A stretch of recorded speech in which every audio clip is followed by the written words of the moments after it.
My ride was a total clunker. This rusted-out Toyota Corolla. Seriously, everything was falling apart, except somehow the speakers still worked. Go figure. Riley was riding shotgun, feet propped up on the dash, glued to her phone. Every few minutes, bam, she'd smack my arm to show me some meme I couldn't even glance at while driving. Crammed in the back were Mason, Ethan, and Chloe. Mason, classic Mason, had this styrofoam cup, who knows what was in it, and he was leaning way forward between the seats. Guy always looked like he was about to drop some truth bomb you would want to hear, but you'd end up laughing anyway. Ethan was the quiet one, big into hiking and all that survival stuff. Ever since Riley decided we needed a nature guy, Ethan was our dude, and Chloe, she was the chill. Kept us from totally losing it when Riley and Mason got going, which was like, always. Honestly, the drive itself wasn't half bad. Weather was killer, blue skies, little breeze. And the road? Twisty and turny, going through some seriously gorgeous scenery. We passed a few houses here and there, but then it was just miles of thick forest. By the time we hit the gravel road to the camp, it felt like we'd driven right out of real life and into some forgotten, beautiful corner of the world. Then we saw it, this faded wooden sign, barely readable. Blackpine Camp. We all cheered like idiots. I pulled the Corolla into the gravel parking lot, killed the engine, and finally stepped out. Manned the air, pine and clean. For a second, everything felt perfect. Car doors slammed shut, one after another, the echoes swallowed up by the trees. Riley stretched like she was auditioning for a drama club, flannel shirt riding up a bit as she groaned. Pretty sure my legs forgot how to leg. Mason naturally had to chime in. "Try me a river," he said, chucking his mystery cup into a nearby trash can. "Try being squished in the middle seat for 3 hours. I'm like 9% 10 elbows right now." Hello, ever practical, pulled out a laminated camp map. "Okay, map says the main cabin is just up that path. Supply closet's supposed to be there, and hopefully coffee." Ethan, adjusting his backpack straps, just had to ask, "Coffee's priority one, huh?" Chloe shot him a soft smirk. "Obviously. You really don't want to deal with uncaffeinated me. Trust." Blackpine Camp, it looked like something off a postcard, at least at first glance.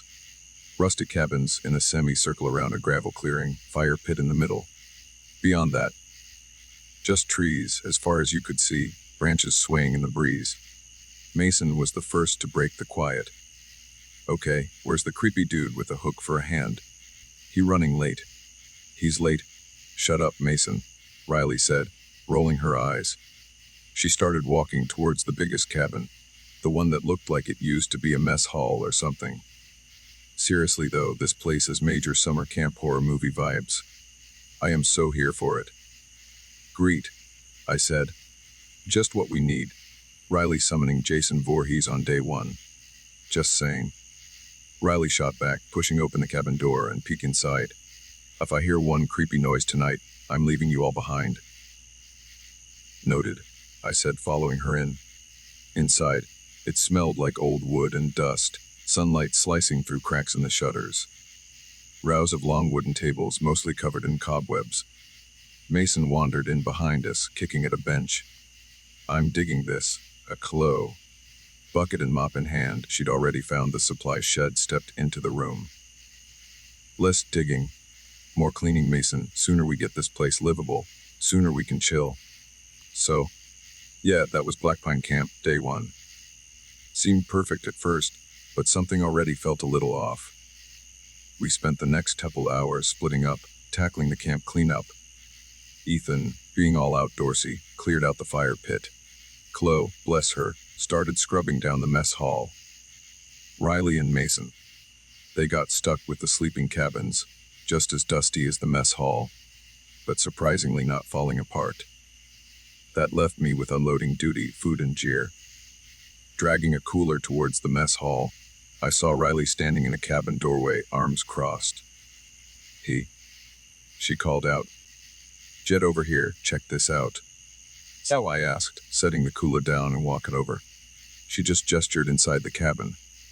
Tell me this isn't totally weird. I stepped in, and yeah, okay, weird. Hanging right from the ceiling was this little bundle of sticks and feathers, tied together with some old string. Looked handmade for sure. Who? I said, reaching up to touch it. Don't touch it. Riley slapped my hand away quick. Why not? I asked, rubbing my hand. Because it's creepy as hell, and I don't want you to, activate ancient curse or something while I'm standing here. Relax, I said. It's probably just a decoration. Yeah, sure, she said, narrowing her eyes. When I'm gone, you can deal with it. No way I'm sleeping here with that thing hanging over my head. Before it even answered, Mason's head popped in the door. Hey, lovebirds. Quit slacking. Ethan says the fire pit's ready. We're not slacking. Riley shoving past him. Not lovebirds, Mikis and Mason just grinned. Whatever you say. We all met up by the fire pit just as the sun started going down. Ethan had set up a circle of these old camp chairs, and Chloe, Queen, had somehow found a bag of marshmallows in our gear. See? Mason said, holding up a marshmallow on a stick like it was a trophy. This is the life. No cell service, no responsibilities. Just us and nature. The fire was starting to die down when we heard the first weird noise. At first, I thought it was just the wind playing tricks, low and faint. None of us said anything, too busy just hanging out. Mason was in the middle of some crazy story about a haunted amusement park, waving his arms around, totaling as the over-enthusiastic camp counselor he was born to play. And then, bam. The clown's head just pops right off, blood everywhere. He clapped his hands together for effect. Ness, Riley said, totally pinned, throwing a marshmallow at him. Way to kill the vibe, Mason. Come on, that was gold. Mason replied, catching the marshmallow mid-air. You're just jealous you don't have my storytelling skills. Pretty sure I'm just mad you exist. Riley shot back, laughing. 'Cause... Chloe interrupted, holding up a hand. Do you hear that? We all froze. For a second, just the crackling fire and crickets. Then I heard it too. Faint, rhythmic mumbling. Sounded like someone talking to themselves. Coming from the woods, just past the clearing. What is that? Ethan asked, leaning forward. Wind, I said. But even to me, it sounded weak. No way, Riley muttered, standing up. Someone's voice. Yeah, like a serial killer or something, Mason joked, but you could hear the nervous laugh underneath. Chloe shook her head. No, seriously, guys. We need to check it out. What if someone needs help? Or, you know who's going to murder us, Mason added helpfully. Riley rolled her eyes, grabbed a flashlight. Shut up, Mason. We'll never know unless we look. Don't be a baby. Reluctantly, we all grabbed whatever we could use as weapons, firewood, long sticks, and followed Riley towards the sound. It got louder as we got closer to the trees, the mumbling turning into this unsettling rhythm. Hypnotic almost. Rising and falling. Weird jitters and sing sounds. Hard to describe. We swept our flashlights around. The noise felt like it was right in our ears now. And then we saw her. She was crawling through the dirt, hunched over like some wounded animal. Ethan's flashlight beam caught her pale, wrinkled skin. We all just froze. She was completely frail. Shoulder and hip bones sticking out like they were trying to escape her skin. Hair was gray and stringy, hanging in clumps around her face. Jesus Christ, Riley whispered. Is she okay? Does she look okay, Riley? Mason is back. Ko took a cautious step forward. Mom, are you all right? The woman didn't react. Kept crawling, hands digging in the dirt, mumbling to herself. Voice low, guttural. Words slurring together, didn't sound like a language I'd ever heard. Mom. Tried again, louder this time. Do you need help? Still nothing. Ethan swung the flashlight beam right in her face, but she didn't even flinch. Eyes wide, glassy, staring blankly ahead, like we weren't even there. Maybe she's deaf, Mason whispered, voice tight. She's naked. Mason, stop, Chloe said sharply. She stepped closer, hands out like she was approaching a scared animal. Hey, it's okay. We're not going to hurt you. Can you tell us what's wrong? The woman suddenly stopped crawling, rose. Just for a second. Only sound was the wind in the trees. Then slowly she turned her head towards Chloe. Holy, Riley breathed. The woman's face of pale, sunken, cheekbones sharp under paper, thin skin, mouth hanging open a little. For a horrible second, I thought she might smile. But just stared. Glassy eyes, unfocused, empty. Chloe took a step back. Okay, maybe we should. Before she could finish, the woman turned away and started crawling again, dragging herself in the trees. Wait, Chloe called after her, but the woman didn't stop. Mumbling started up again, louder now, bony hands clawing at the ground as she disappeared into the dark. What the hell was that? Mason said, voice shaken. I don't know, Ethan said, lowering his flashlight. But I don't think we should follow her. Follow her? Riley snapped. Who said anything about following her? Chloe looked like she wanted to argue, but then glanced back at the woods, seemed to think better of it. We can't just leave her out there. She's gone, I said, trying to sound firm. And whatever's going on with her, it's not something we can deal with. Let's just go back to the cabin, figure this out in the morning. No one argued. We hurried back to the fire pit, leaving the woods behind. But the air felt heavier now, like the trees were closing in. By the time we got back to the cabin, no one was talking. Inside locked the door, just sat there in silence for a while, listening for any sign of the woman. But the woods outside were just silent. Morning came way too fast, dragging with it this bone, deep exhaustion that no amount of coffee or sunlight could fix. Breakfast was a silent affair. Nobody said much. The image of that woman, the way she crawled, the way she looked right through us, hung over the table like a bad smell. Mason, being Mason, finally broke the silence, poking at his cold eggs with a plastic fork. So no one gonna talk about the naked grandma in the woods? Or are we just pretending last night didn't happen? Riley shot him a glare that could kill. I think we all saw it, Mason. You don't have to be an ass about it. Just saying. He muttered, that wasn't normal. People don't just do that. She could have been sick, Chloe offered, trying to sound reasonable. Maybe she wandered off from somewhere. From where, Chloe?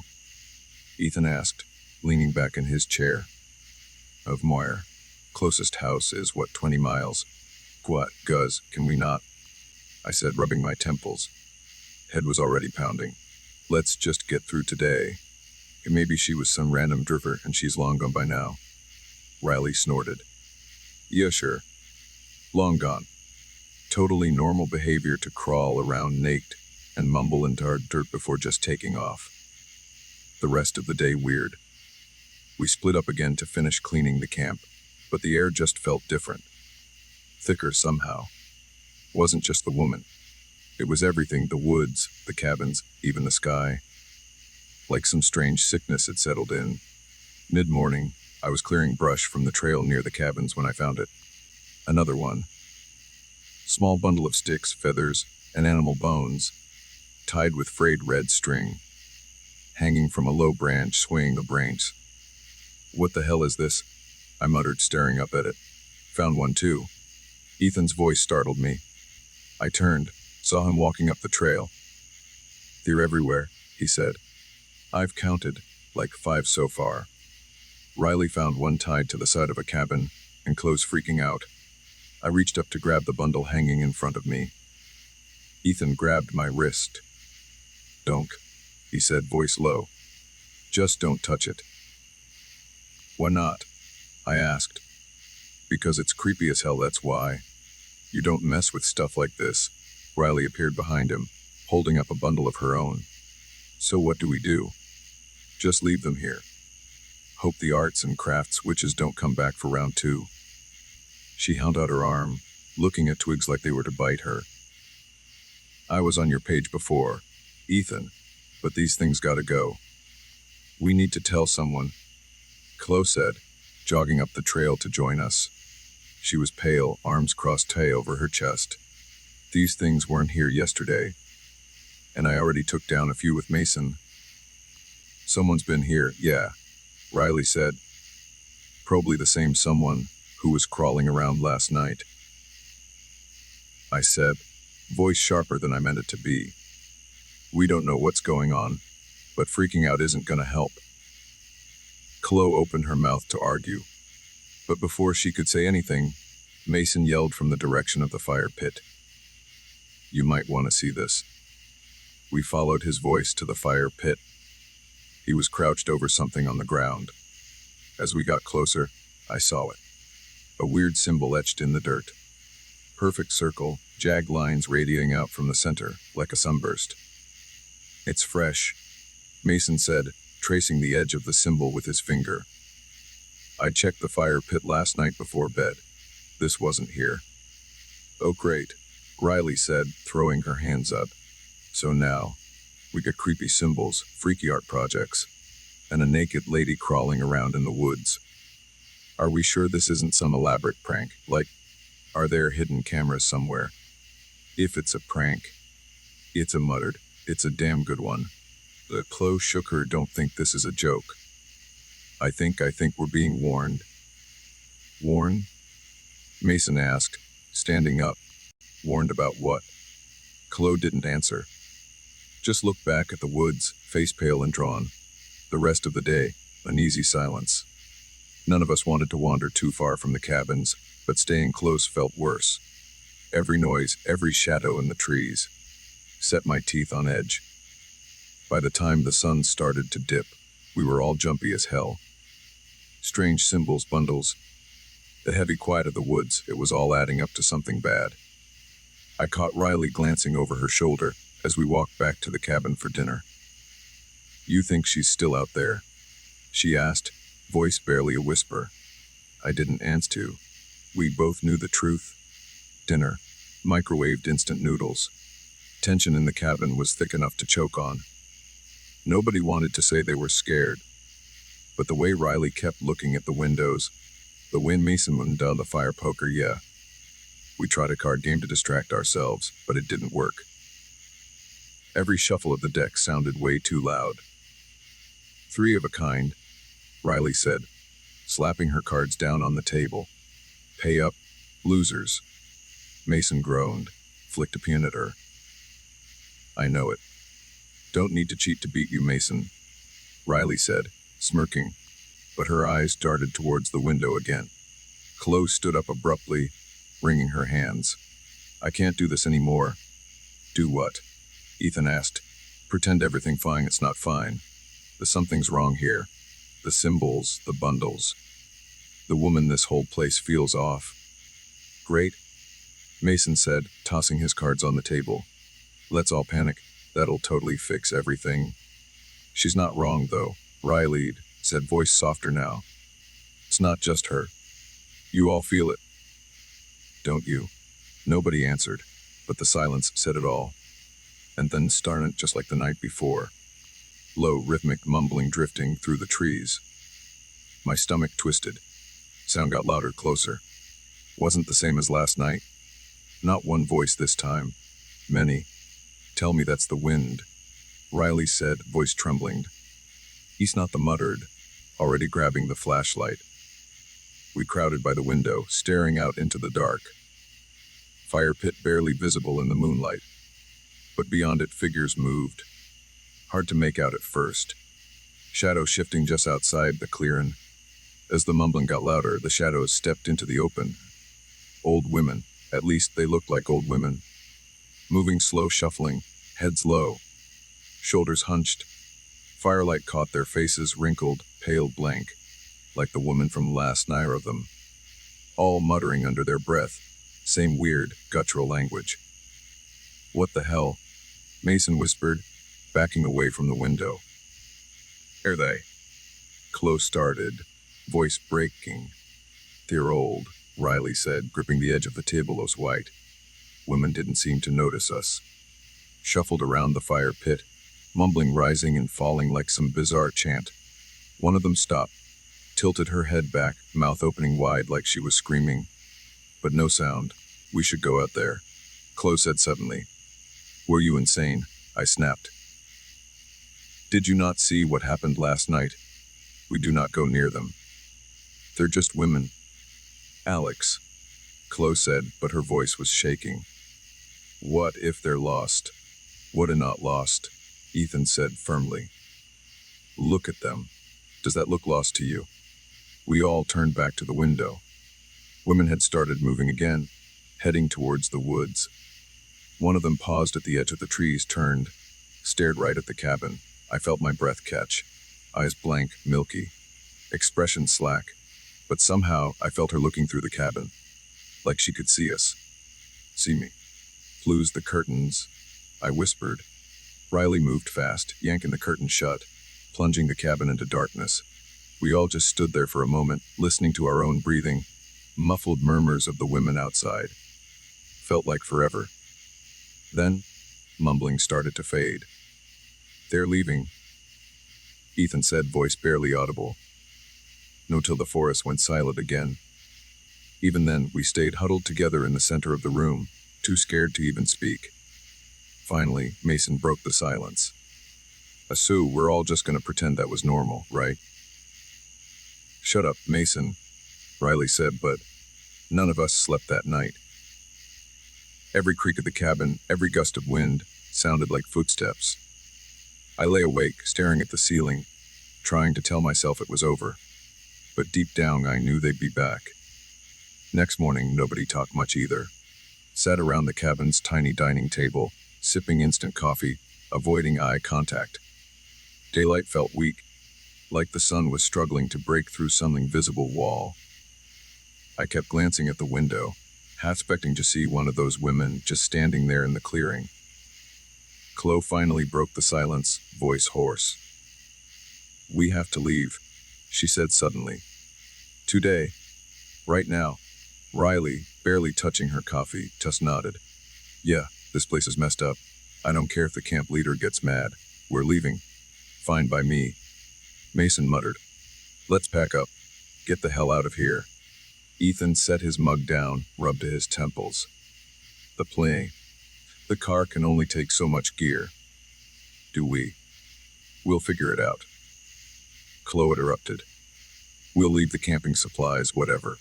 We just have tow. See Helenge. Loud, metallic clang echoed the cabin, cutting her off mid-sentence. Everyone froze. What the hell was that? Riley whispered. Sounded like it came from the car. Ethan said, standing up fast. We all grabbed whatever we could, flashlights, a crowbar, a broom, and headed out empty. But yeah, sound definitely came from the parking area. Then we saw the car, and my stomach just dropped. Both tires on the driver's side. Slashed, deflated, crumpled against the gravel. Long jagged tears in each one, like something sharp and mean had ripped right through them. Jesus Christ, Riley muttered. Not just that, Ethan said. Crouching near the hood, he pointed to this dark pool spreading under the car. They cut the fuel line, too. Mason kicked at a rock, cursing under his breath. Are you kidding me? Who the hell does this? The women, Chloe said, voice trembling. It was them. Has to be. Riley threw her hands up. Okay. Great. So now we're stranded in middle of nowhere. What do we do now? Ethan said, voice firm, but maybe a little shaky, standing up. Camp leader's supposed to show up tomorrow morning, right?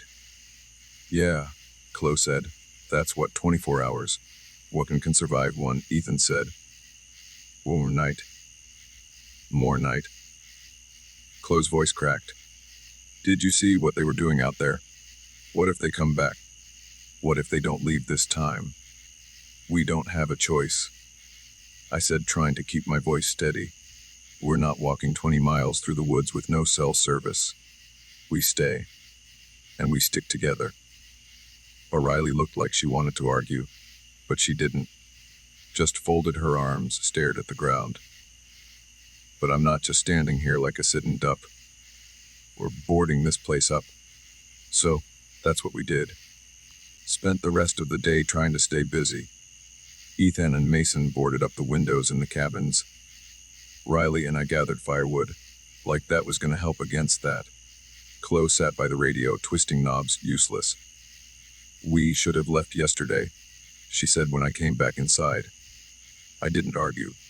She was right. Afternoon dragged on, unease just getting worse. None of us wanted to go far from the cabin, but being inside felt claustrophobic. Woods seemed darker, shadows deeper than they should be. Riley even found another bundle, lying near the fire pit. This one bigger than the others, with something that looked lamel fur tied to it. We didn't touch on it. We were all back in the main cabin, nerves fried, tempers short. Okay, Ethan said, voice tight. If they show up again, we stick to the plan and stay inside. Don't open the door. What if they break in? Mason fast, unsteady. They won't, Ethan said. Didn't sound like he believed it himself. We'll be fine. Yeah, right. Nobody believed that either. Sky outside went black. Could feel it in my bones. Night it was the wind. Trees rattled. Trees outside groaned like they were about to snap. Ethan locked and barred the doors earlier. We'd shoved the cabin's flimsy tables against them too, for all the good that would do.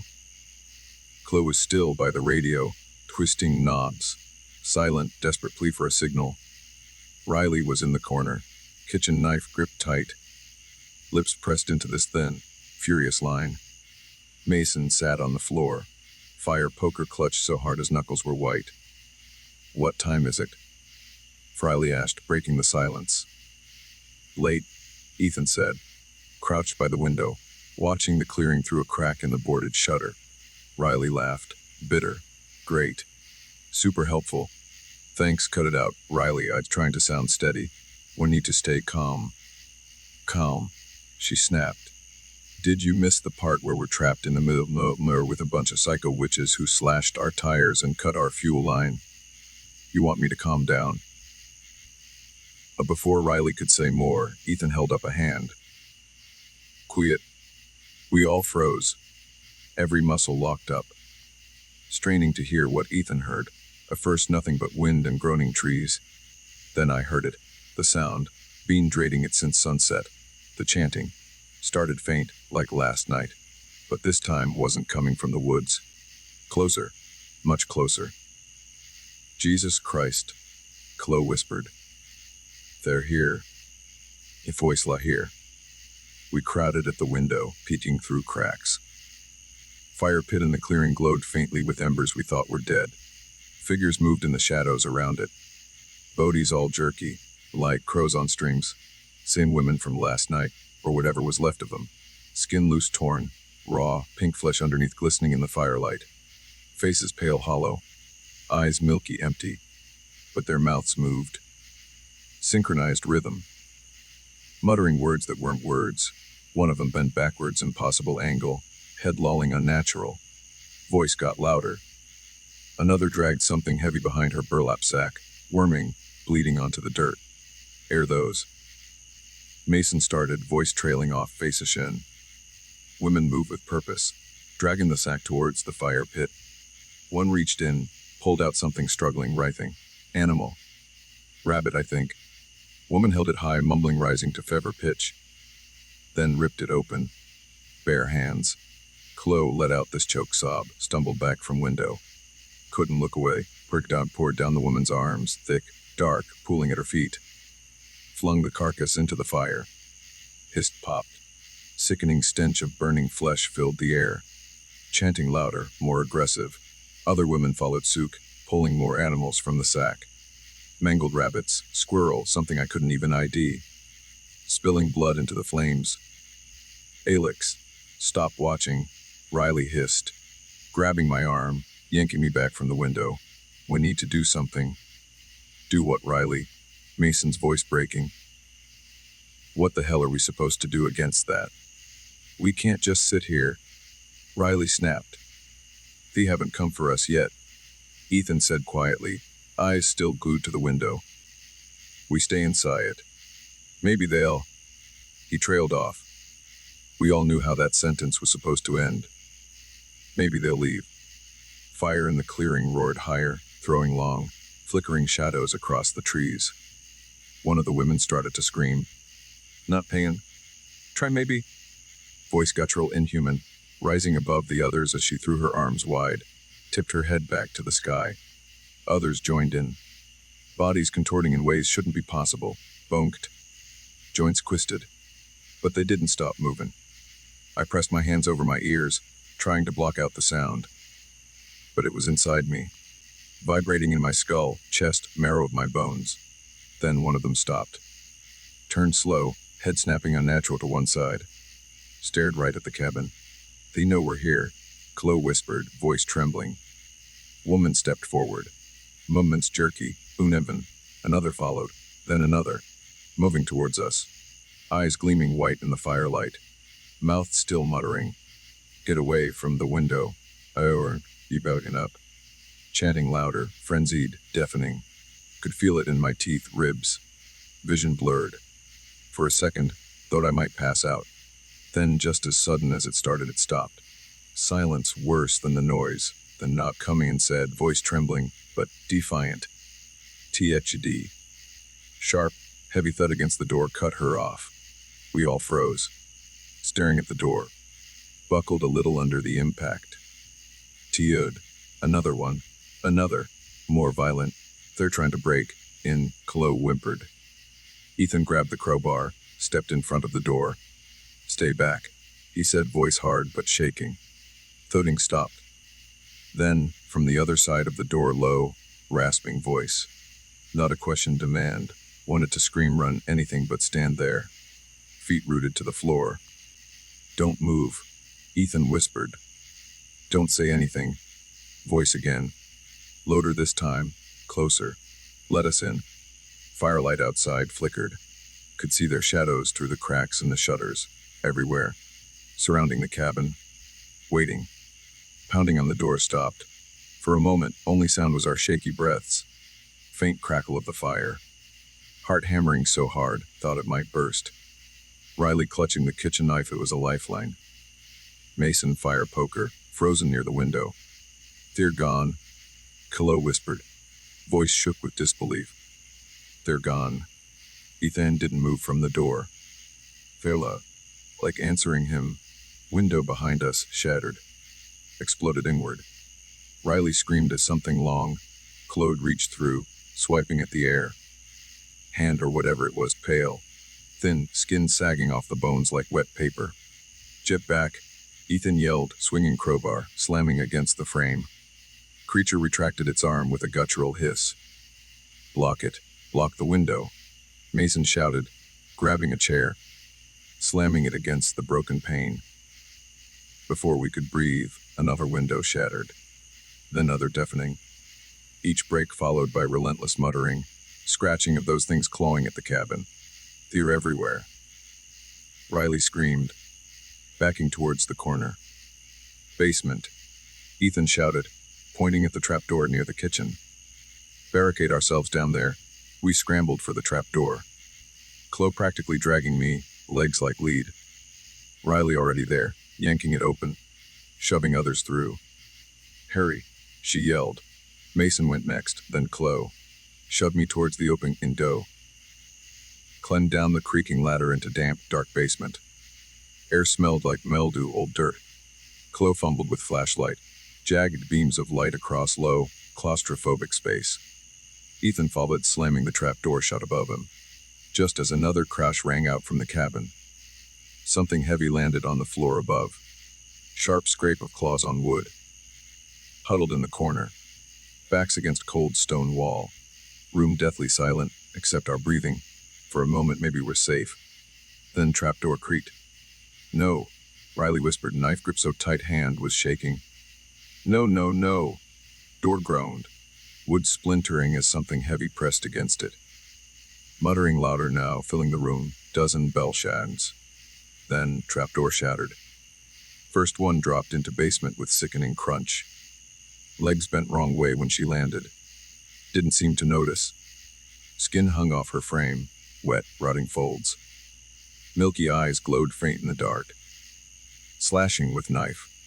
Hag moved unnatural fast, twisting around strike, slamming Riley to the ground. Riley screamed as claws ran across her chest, tearing shirt. Skin like paper. Jet off her. Mason roared, charging forward with fire poker. Swung hard, crying Hag across the face. Barely phased her. Turned on him. Jaw unhinging, jagged yellow teeth. More of them dropped into basement. Movements jerky, inhuman. Room filled with chaos. Screams, growls, wet sound of flesh tearing. Rum. Ethan shouted, grabbing my arm, pulling me towards far corner of basement. Narrow crawl space led into foundations. Stumbled, almost tripped over something soft, warm. Didn't want to look. Eyes betrayed me.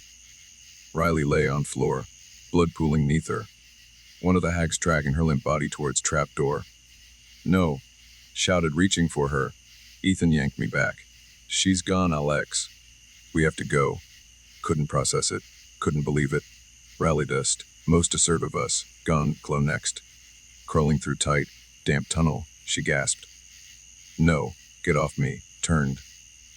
Saw one of the hags clawing at her ankle, dragging her back. Screams cut short. Another hag appeared behind her, grubbing hair, yanking her into darkness. I screamed. Ethan shoved me forward. Alex, keep moving. Crawl space opened into wider section of the foundation. Walls damp, crumbling. Mason there, clutching arm hanging wrong. Face pale, eyes wide, shock. They're everywhere, he mumbled. We can't, there's too many. Ethan crouched beside him, shaking shoulders. Stay with me, Mason. We're gonna make it. Before Mason could answer, shrill, unnatural scream echoed from tunnel behind us. Mason went limp. Eyes rolled back. Yelled, no response. Checked, face grim. He's gone too. Just Ethan and me now. 2 left. Out of 4. Sounds of hags getting closer. Chanting echoing in narrow space. Had to move. Fast.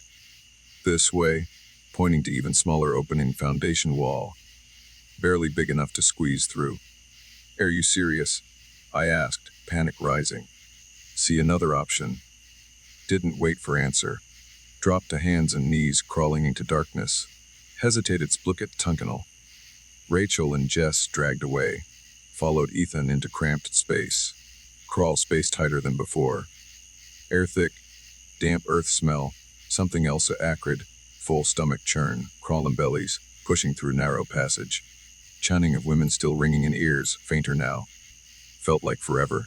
Tunnel opened again. Wider. Still underground. Pitch black.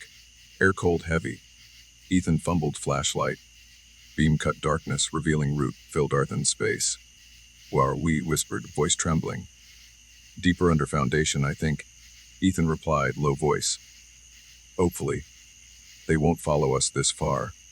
Moved deeper into underground space. Flashlight beam dancing dirt walls, exposed roots. Chanting still audible, muffled, far away. Kept moving, stumbling darkness, desperate distance cabin. Suddenly, Ethan stopped. Flashlight beam fixed something ahead. What is it? What is it? I asked, peering light beam. Small, wooden door set earthen wall. Old, weathered. Part of foundation. I way out. I breathed, flickering chest. First time ours. Ethan cautious. Approach door. Hand hovering rusty handle. Could be, he said, voice tight, caution. Or something worse. Hesitated, mob handle. Pulled door open. Creaked loudly, rusty hinges. Sound echoed underground space. Beyond door, darkness. Different darkness. Not heavy, oppressive black basement. Lighter more. Different smell too. Not damp there. Fresh pine, night air. Ethan stepped doorway. Flashlight beam, cutting darkness. Followed close behind. Hurt pounding chest. Emerged into night. No longer basement. Outside. Woods. Not near. Cabin. Further into forest. Sarah cool, Chris Ken chanting gone. Forest sun sounds, night crickets, rustle leaves, breeze. Escaped. For now, field heavy pit stomach. Live. But Riley Mason, Chloe gone. Still woods. Still Blackpine camp. No idea what waiting darkness. We need to get out of here, I said, voice hoarse. Need to get out of these woods. Ethan nodded, grim face. You're right. Let's go. Let's go. Started walking, pushing undergrowth, deeper into forest, away from Cambib, away from horror witnessed, walked silence. Only sound, crunch leaves, feet, beating hearts. Didn't know where going, what find, but knew had to keep moving, keep running. Far, far away from Blackpine camp. Darkness swallowed friends. Night long, wood silent, but not feel it. Prison's trees, watching, waiting, and knew, chilling certainty, this nightmare far from over.